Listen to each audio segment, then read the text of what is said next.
ओम नमो Narayan channel प्रस्तुत करते हैं श्रीमद् भागवत महापुराण के अध्यायों का सरल हिंदी रूपांतरण। आइए सुनते हैं। अब हम श्रीमद् भागवत महापुराण के छठे स्कंद के 7वें अध्याय का पाठ करेंगे, जिसमें हम जानेंगे कि बृहस्पति जी के द्वारा देवताओं का त्याग और विश्व रूप का देवगुरु के रूप में वर्णन। बृहस्पति देव द्वारा देवताओं का त्याग क्यों किया और विश्व रूप को देवगुरु के रूप में वर्ण क्यों किया, इसी पर चर्चित यह अध्याय आगे बढ़ता है, जिसमें महाराज परीक्षित ने पूछा, भगवान देवाचार्य बृहस्पति ने अपने प्रिय शिष्य देवताओं को क्यों त्याग दिया था? देवताओं ने अपने गुरुदेव का ऐसा कौन सा अपराध कर दिया था? आप कृपा करके मुझे बतलाने का कष्ट करें। श्री सुखदेव महाराज जी कहते हैं, राजन, इंद्र को त्रिलोकी का ऐश्वर्य पाकर घमंड हो गया था। इस घमंड के कारण वे धर्म मर्यादा का, सदाचार का उल्लंघन करने लगे थे। एक दिन की बात है, वे भरी सभा में अपनी पत्नी सची के साथ ऊंचे सिंहासन पर बैठे हुए थे। 49 मरुदगण, 8 वसु, 11 रुद्र, आदित्य, ऋभुगण, विश्वदेव, साध्यगण और दोनों अश्विनी कुमार उनकी सेवा में उपस्थित थे। सिद्ध, चारण, गंधर्व, ब्रह्मवादी, मुनिगण, विद्याधर, अप्सराएं, किन्नर, पक्षी और नाग उनकी सेवा और प्रार्थना कर रहे थे, उनकी स्तुति कर रहे थे। सब और ललित स्वर से देवराज इंद्र की कृति का गान हो रहा था। ऊपर की ओर चंद्रमंडल के समान सुंदर श्वेत छतर शोभा पा रहा था। चंवर, पंखे आदि महाराजोचित सामग्रियां यथास्थान पर सुसज्जित थी, अपने अपने स्थान पर शोभा पा रही थी। इस दिव्य समाज में देवराज बड़े ही सुंदर लग रहे थे। इसी समय देवराज इंद्र और समस्त देवताओं के ब्रह्माचार्य बृहस्पति जी वहां पर आ पहुंचे। उन्हें सूर असुर सभी नमस्कार करते हैं, अर्थात देवता भी और दानव भी सभी नमस्कार करते हैं। इंद्र ने देख लिया कि वे सभा में आए हैं, परंतु वे न तो खड़े हुए और न ही आसन आदि देकर गुरु का सत्कार ही किया। यहाँ तक कि वे अपने आसन से हिले डुले तक नहीं। त्रिकालदर्शी समर्थ बृहस्पति जी ने देखा कि यह ऐश्वर्य मद का दोष है, अर्थात ऐश्वर्य का नशा है। बस वे झटपट वहां से निकलकर चुपचाप अपने घर चले आए। परीक्षित, उसी समय देवराज इंद्र को आभास हुआ। वे समझ गए कि मैंने अपने गुरुदेव की अवहेलना की है, अपमान किया है। वे भरी सभा में स्वयं ही अपनी निंदा करने लगे।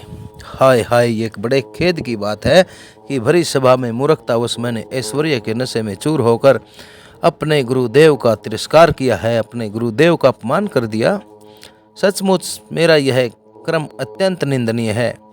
भला कौन ज्ञानवान पुरुष इस स्वर्ग की राजलक्ष्मी को पाने की इच्छा करेगा?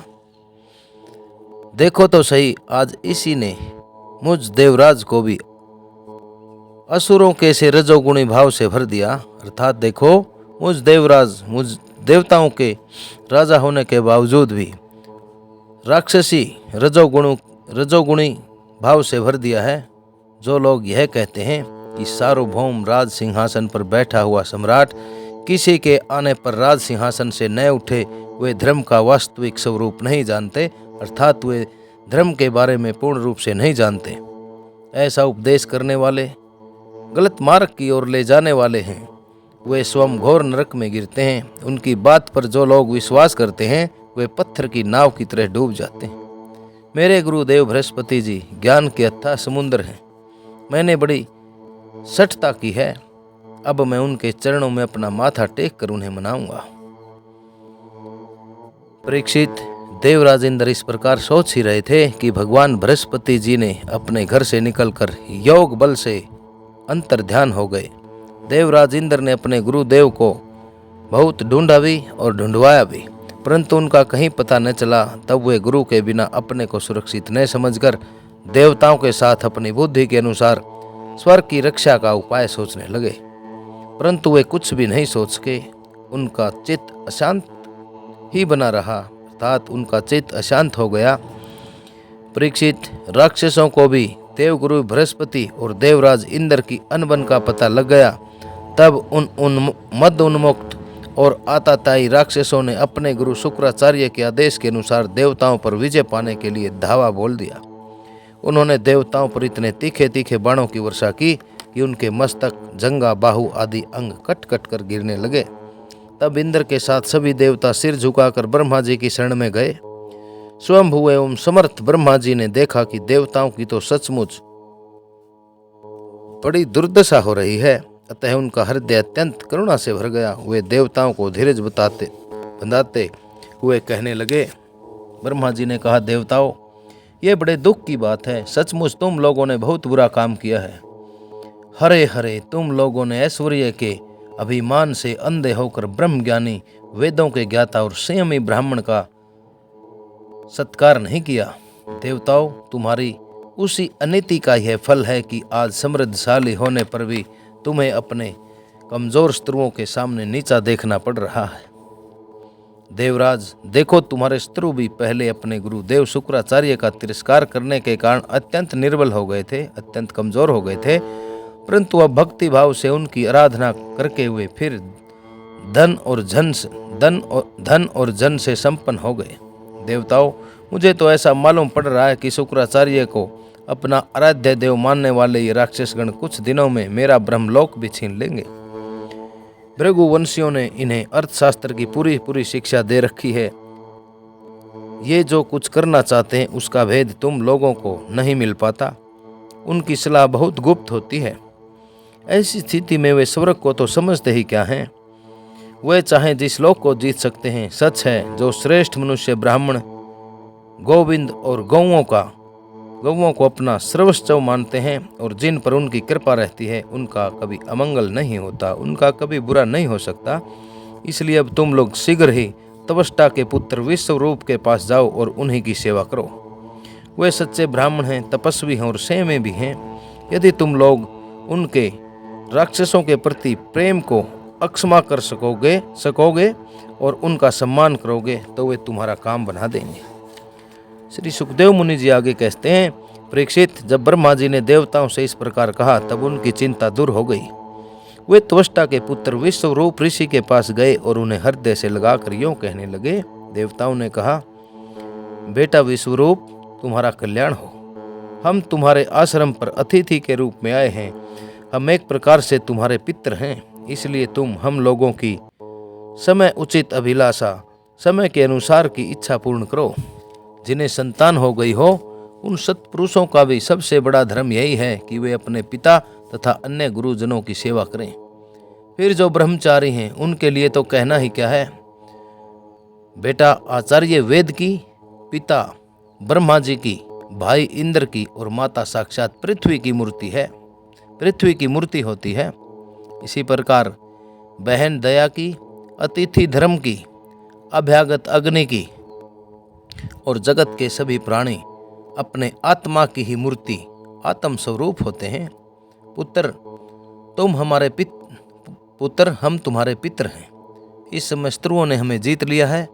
हम बड़े दुखी हो रहे हैं। तुम अपने तपोबल से हमारा यह दुख, दरिद्रता और पराजय को टाल दो, दूर कर दो। पुत्र, तुम्हें हम लोगों की आज्ञा का पालन करना चाहिए। तुम ब्रह्मनिष्ठ ब्राह्मण हो, अतः जन्म से ही हमारे गुरु हो। हम तुम्हें आचार्य के रूप में वर्ण करके तुम्हारी शक्ति से अनायास ही शत्रुओं पर विजय प्राप्त कर लेंगे, अर्थात एक प्रकार से बिना प्रयास के ही शत्रुओं पर विजय को प्राप्त कर लेंगे। पुत्र, आवश्यकता पड़ने पर अपनों से छोटों का पैर छूना भी निंदनीय नहीं है। वेद ज्ञान को छोड़कर केवल अवस्था बड़प्पन का कारण भी नहीं है। श्री सुखदेव जी कहते हैं, परीक्षित, जब देवताओं ने इस प्रकार विश्व रूप से पुरोहिती करने की प्रार्थना की, तब परम तपस्वी विश्वरूप ने प्रसन्न होकर उनसे अत्यंत प्रिय और मधुर शब्दों में कहा। विश्वरूप ने कहा, पुरोहिती का काम ब्रह्म तेज को अक्षीण करने वाला है, इसलिए धर्मशील महात्माओं ने इसकी निंदा की है। किंतु आप मेरे स्वामी हैं और लोक ईश्वर होकर भी मुझसे उसके लिए प्रार्थना कर रहे हैं। ऐसी स्थिति में मेरे जैसा व्यक्ति भला आप लोगों को कोरा जवाब कैसे दे सकता है। मैं तो आप लोगों का सेवक हूँ। आपकी आज्ञाओं का पालन करना ही मेरा स्वार्थ है। आपकी आज्ञाओं का पालन करना ही मेरा धर्म है। देवगण, हम किंचन हैं। खेती कट जाने पर अथवा अनाज की हाट उठ जाने पर अर्थात अनाज की दुकानदारी उठ जाने पर उसमें से गिरे हुए कुछ दाने चुन लाते हैं और उसी से अपने देव कार्य तथा पितृ कार्य संपन्न कर लेते हैं। लोकपालो, इस प्रकार जब मेरी जीविका चल ही रही है तब मैं पुरोहिती की निंदनीय वृत्ति क्यों करूं? पुरोहिती का ये निंदनीय कार्य क्यों करूं? उससे तो केवल वे ही लोग प्रसन्न होते हैं जिनकी बुद्धि बिगड़ गई है।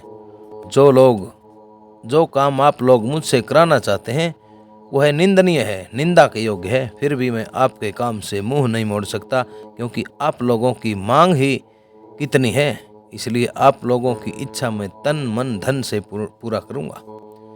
श्री सुखदेव मुनि जी आगे कहते हैं, परीक्षित, विश्वरूप बड़े तपस्वी थे। देवताओं से ऐसी प्रतिज्ञा करके उनके वर्ण करने पर वे बड़ी लगन के साथ उनकी पुरोहिती करने लगे। यद्यपि शुक्राचार्य ने अपने नीति बल से असुरों की संपत्ति सुरक्षित कर रखी थी, अर्थात शुक्राचार्य जी महाराज ने अपनी नीति बल के द्वारा राक्षसों की संपत्ति को सुरक्षित कर दिया था, फिर भी समर्थ विश्वरूप ने वैष्णवी विद्या के प्रभाव से उनसे वह संपत्ति छीनकर देवराज इंद्र को दिला दी। राजन, जिस विद्या से सुरक्षित होकर इंद्र ने राक्षसों की सेना पर विजय प्राप्त की थी, उसका उदार बुद्धि विश्वरूप ने ही उन्हें उपदेश किया था। इस प्रकार श्रीमद्भागवत महापुराण का पंचम स्कंद का यह इस प्रकार श्रीमद्भागवत महापुराण के छठे स्कंद का यह सप्तम अध्याय आप सभी द्वारा श्रवित किया गया।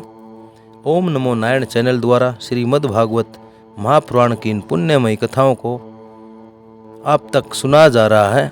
नरेंद्र कौशिक की ये विनम्र प्रार्थना है कि ओम नमो नारायण चैनल को अवश्य सब्सक्राइब करें तथा इन पुण्यमयी कथाओं को आगे से आगे शेयर करके पुण्य के भागी बने। इन्हीं शब्दों के साथ पुनः ओम नमो भगवते वासुदेवाय, ओम नमो भगवते वासुदेवाय, ओम नमो भगवते वासुदेवाय। अब हम अगले अध्याय में नारायण कवच का उपदेश के बारे में जानेंगे।